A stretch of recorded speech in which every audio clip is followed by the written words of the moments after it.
Hi, I'm Albuquerque City Councilor Ken Sanchez, and with me today is my colleague on the Albuquerque City Council, Ike Benton. We both got elected to office 9 years ago. We got sworn in 9 years ago to date. And Councilor Benton, you want to tell us a little bit about yourself and your district? Sure. Well, District 2, of course, it's a different district. I was elected originally to serve District 3, which we had a redistricting process since then, and it's a very interesting district, as my predecessor called it. It's a small nation, and it includes downtown. It includes all the traditional southern neighborhoods east of the river, Brelis and San Jose, South Broadway, Kirtland neighborhood, and also includes some of the university neighborhoods as well, going north. And then the new part of the district, really, or the combined part of the district with the old, is the entire North Valley, which the incorporated North Valley on the east side of the river is all part of the district as well. So district also includes Old Town and the Biopark. And I felt when you were representing the west side of the district, both you and I represented part of that west side area, they got two for the price of one, because we really worked well together in many of these initiatives. You were also a champion, and now with a new library opening up in January, you played a major part in that, and also saving the city some money. As an architect, when we first looked at the plans, you said we can save some money and get this thing built a little bit sooner than having to wait, 4 more years to get this built. But I want to thank you for your involvement there and your understanding with buildings and building codes. Yeah, it's something I can kind of help with, I think, and bring to the table is understanding of construction budgets and how to get the most we can for our hard-earned public dollars, and our taxpayers expect us to be fiscally prudent, and that includes our construction projects. Another interesting, in a very short time that I represented the new District 3 on the west side of the river, we got funding for a new park, which is now Councilor Pena, I think, is moving forward on. So that's great for the Southwest Mesa. And I think one of the biggest concerns of our city, and for myself and you representing the downtown district, is the renovation of Albuquerque downtown. I know that you and I have, for a long time now, looked at the event center and building an event center. When Marty Chavez was mayor of Albuquerque, that's one of the things that we talked about. We thought we were going to move forward, and we're still talking about it today. Again, it's been a tough economy. Yeah. And, I would hope that, one day soon we can still use that as one of the anchors to really revitalize the downtown area. What's your perspective? Well, yeah, downtown's interesting because it really doesn't contain that many voters, but it certainly is important to all of our citizens throughout the city, and that's what I've always said, and I really appreciate your support for downtown over the years. And I think there's a renewed understanding of how important downtowns are to any vibrant city, any city that's attracting and keeping young people and entrepreneurs and new businesses. When businesses come to town and they see an exciting downtown, it's one of the first things they're looking for. So we've got to keep at it. I think we've made some strides, and we've obviously have a long way to go still for downtown. But and speaking of course, the convention and visitor business, hugely important. Downtown's very walkable to Old Town and to some of our other attractions. The museum district near Old Town. So a walkable city is very important as well. And you played a major role in the renovation of the Albuquerque Convention Center. You worked closely with Mayor Berry and the administration. But I mean, you walk into that convention center. I was in Nashville a year ago, and they spent over $600 million on their convention center. We spent about $25 million. And I think we can, stand up and say that you're better off coming to Albuquerque. We've got the culture, we've got the diversity, and it's a great place to visit. And I want to thank you for your vision in making sure that we put the dollars into the Albuquerque Convention Center. Yeah, as another example of what we did a good job, the entire team, I think, Mayor Berry and the entire design and construction team did a good job of getting a lot for our money. And that cuts across the board of fiscal prudence, but also putting investments where we need them. And we need to continue to invest, of course, in our visitor economy.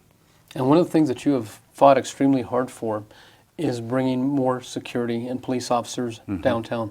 You've come to the council and asked for additional funding to make sure that people that go downtown are safe and feel safe. And I think that's a real opportunity. And, you're going to continue to move forward on that issue, and tell us what you've done in respects to more police officers downtown. Yeah, well, we negotiated. We kind of had a piece of legislation that kind of spurred the discussion along. We ended up withdrawing that legislation because we got some good cooperation from our police leadership, and so we really have beefed up the presence downtown of our beat officers. We used to just have 2 officers on weekdays, day shift. So there's much better coverage than in the past. So I think people who come to visit will really see an improved presence of police officers walking the beat downtown. And then again, new housing downtown, neighbors, people living downtown, that greatly contributes to the safety of any area, any urban area, and especially downtowns in particular. So. And it looks like there's under construction or soon will be a new grocery store for the downtown area. Yeah, and that's along with that grocery, there's quite a few new dwelling units. So we've got a lot of new neighbors downtown, and I actually go to church downtown, and the church is asking me what can we do to reach out. And I said, well, reach out to all those new neighbors. You're going to get some new members of your church. And I know you're an avid bicyclist, and you've been a real activist for the bicycle community. And one of the magazines said that Albuquerque was one of the best cities to ride a bike in. Why don't you talk about that briefly and your work in that area? Well, bicycling is it's not just bike trails. It's having safe streets to walk to ride on as well, and safe routes at least for people to have that option. And people need to remember when they see a bicycle going slow in front of them, that's one less car.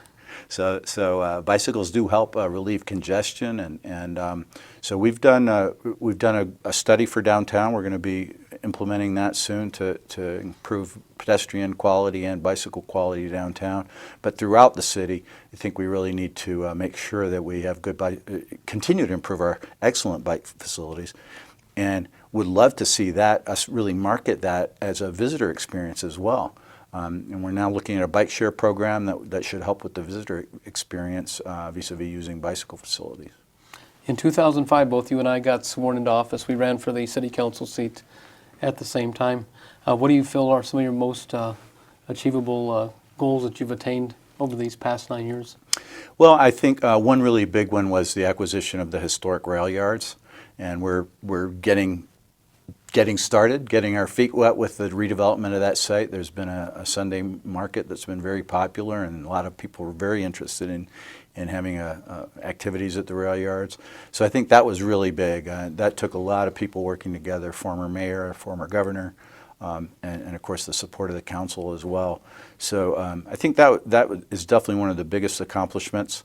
I think the form-based zones, the form-based code, even though that is kind of a technological zoning matter, people need to realize that really has opened up options for developers to again build a more walkable, vibrant city. So I think those are two of the big things. The big issue that I'm very hopeful about right now that's moving forward is the Complete Streets Ordinance, which will really require that we carefully look at our streets, especially when we're just rehabbing them and restriping them and resurfacing them, that we try to really pay attention to walkability and multimodal use of the roadway. Not everybody that pays taxes is a driver. Some people have no choice but to walk, and some people choose to bicycle and use other modes, which again, it benefits us as drivers when congestion is mitigated. And 2014 was a year that I don't think any of us serving on the Albuquerque City Council will ever forget. We had protesters come in, take over meetings. I had to suspend a couple of the council meetings. We had them go to the mayor's office, and we had a council meeting suspended because the city was on lockdown. We couldn't conduct business. We would have been in violation of the Open Meetings Act. Why don't you tell us your experience? Well, it was a tough year, and I appreciate your leadership. I know it was a tough year to be president of the council, and I think you did a fine job with that. But yeah, it's tough. It's tough to be criticized every night for not doing enough, and especially when you're trying. And I think we've tried. I think the council has stepped up and done its part in moving towards reform of our police department. And I think also just another thing I feel proud about is being part of the whole effort to tackle the behavioral health issues and the homeless issues that we have in the city, which are connected to the problems that we've had with APD. But yeah, it's been a tough year, but I think we've come through it, and I think we need to look forward, and I think we're going to have very important reforms made, and that will take us into the future without so many of these problems. And I think one of the important issues is that we assure the Albuquerque Police Department and the citizens of Albuquerque that we provide the necessary funding for the reforms within the Albuquerque Police Department. We have a settlement agreement that has been filed with the federal courts. We must conform with those agreements, and there will be a federal monitor overseeing what's going to take place. But again, I want to thank you also for your vote when we made the decision to ask the Department of Justice to come in and review the Albuquerque Police Department. I think it will make for a much better department. We have many, many challenges ahead of us, and people, I think, in our community have a great deal of respect for the men and women that serve in the Albuquerque Police Department. But again, we've got some findings that came forward saying that there was unconstitutional policing, and those are the things that we need to deal with. No question about it. I think the council really tackled the oversight issue as well. I think we can still tweak that ordinance a little bit and make it a little bit better, but we've got a good foundation of future citizen oversight of the police department as well.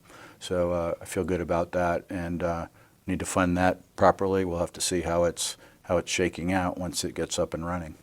And I know prior to the redistricting, you represented District 3, so normally Districts 1, 3, 5, 7, and 9 run at the same time. You were redistricted out of your district, so you ended up running last year for re-election and you'll be running again, I guess, this coming year. That's right. I served. I know what a state legislator feels like now that has to run every 2 years, and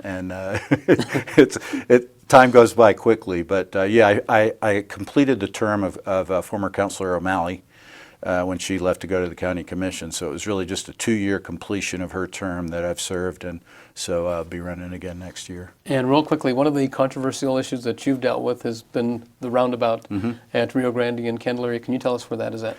Yeah, we're moving forward on that. We made a decision to move forward, or I made a decision to move forward on the project after really considering all the arguments, pro and con. I think the arguments in favor of the roundabout in terms of safety and efficiency far outweigh the negatives, if there are, some of those have been exaggerated. So we're moving forward. We've got some right-of-way acquisition that has to be completed before it can start construction, but it's pretty much ready to go. And in fact, we're looking at another roundabout at 12th and Manal at this point by the Indian Pueblo Cultural Center development. And again, I mean, I've looked up to you on many of these issues, especially when it comes to building design codes. I think you've done a great job for the city of Albuquerque. We represent a district, but we make decisions that impact the entire community.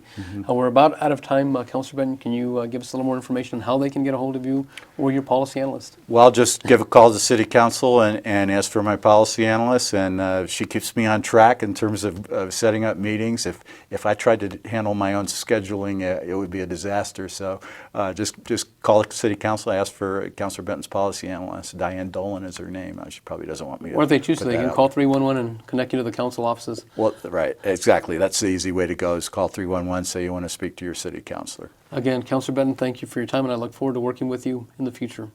Igualmente.